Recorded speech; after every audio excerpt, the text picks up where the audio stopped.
শেখ ফরিদ আহমেদ মানিক সংগ্রামী নেতৃত্বের প্রতীক।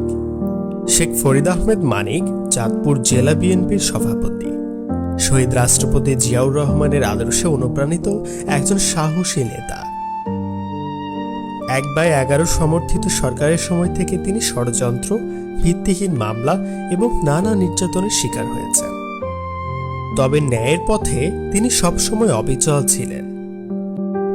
গত ১৭ বছর ধরে তিনি তৃণমূল কর্মীদের পাশে থেকে তাদের অভিভাবক হিসেবে পরিচিতি পেয়েছেন।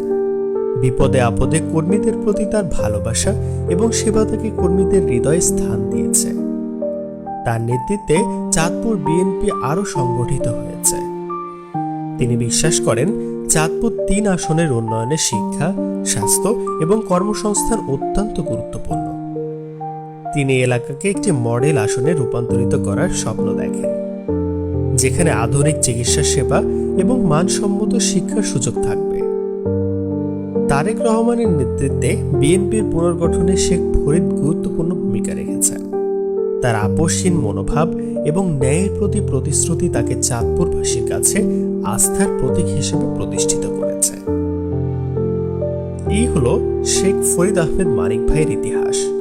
চাঁদপুরের জনগণ জানে তিনি সব সময় তাদের পাশে ছিলেন এবং থাকবেন। শেখ ফরিদ আহমেদ মানিক একজন সংগ্রামী নেতা, যার নেতৃত্বে চাঁদপুর এবং দেশের উন্নয়নে দৃষ্টান্ত স্থাপন করবে।